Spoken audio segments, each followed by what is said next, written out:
kepada pelatih yang tentu kita sudah sepakati gitu. Oke, yang pojok. Halo, selamat siang. Saya Dwiki dari BBC Indonesia. Saya mau bertanya, kan pergantian pelatih ini kan ada di tengah-tengah pada saat kualifikasi Piala Dunia yang sedang sebenarnya dalam posisi yang positif gitu ya. Sempat ada pemikiran nggak dari Pak Ketum dan juga tim PSSI keseluruhan bahwa jika mengganti pelatih di tengah jalan seperti ini akan menjadi blunder besar bagi PSSI? Seperti itu. Terima kasih. Saya rasa hal yang biasa, memang untuk posisi kualifikasi Piala Dunia ini juga banyak negara-negara mengganti pelatihnya. Tinggal dihitung resikonya. Makanya tadi saya ceritakan kejadian di China itu sebelum pertandingan bahkan sudah terjadi dinamika yang cukup tinggi. Ya Pak Marzi benar ya. Tapi kita berhitung-hitung kalau itu dilakukan saat itu tentu jarak ke pertandingan berikutnya terlalu singkat. Dan hari ini yang terbaik karena kita masih punya waktu 2,5 bulan. Dan tentu resiko-risiko tetap ada. Tetapi lebih baik kita mengambil resiko daripada menyesal di kemudian hari. Nah, dan kita juga mencari tentu figur-figur yang tadi kita yakini bisa memberikan extra effort dari dinamika komunikasi, leadership, ataupun taktikal bermain yang bisa kita harapkan. Itu sih. Pak, sedikit lagi Pak, satu lagi Pak. Berarti apakah dengan kata lain bisa dibilang kegagalan di AFF menjadi faktor terbesarkah atau tidak sebenarnya? Gini, semua pertandingan yang kita ikutin ya pasti ada evaluasinya. Tadi saya bilang kan kita melihat dari pertandingan Indonesia-China.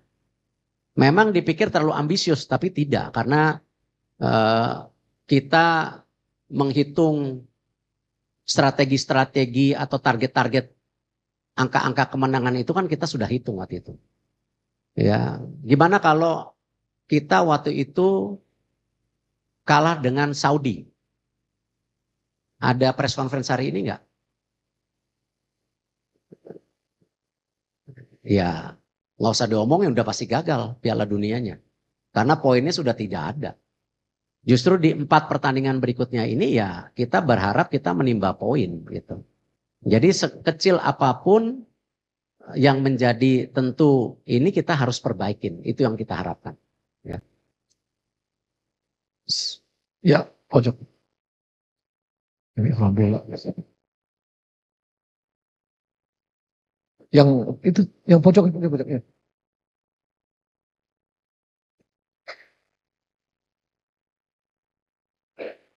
Selamat siang Pak Erik, Pak Semarji, Pak Mali, Pak Yunus Nusi, dan Pak Hasya.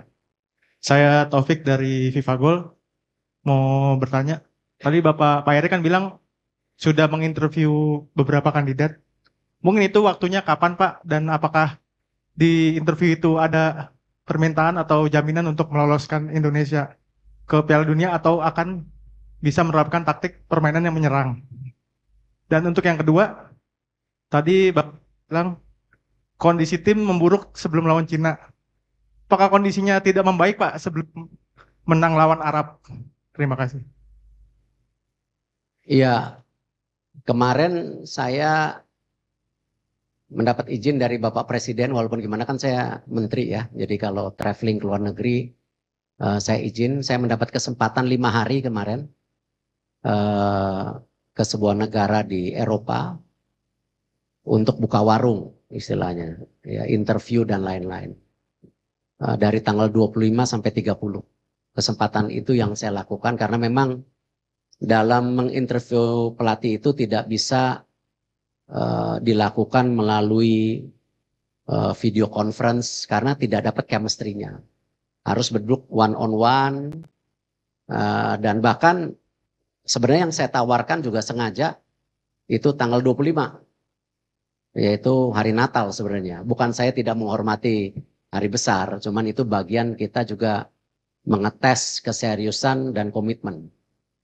Dan saya mendarat jam 6.10 pagi, jam 10 udah buka warung istilahnya.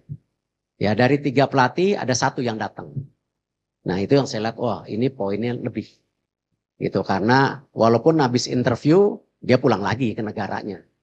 Ya karena hari Natal kita harus hormatin gitu. Dan saya juga tidak mau memakan waktu, biasanya interview 2 jam, 2 jam setengah cukup saya rasa.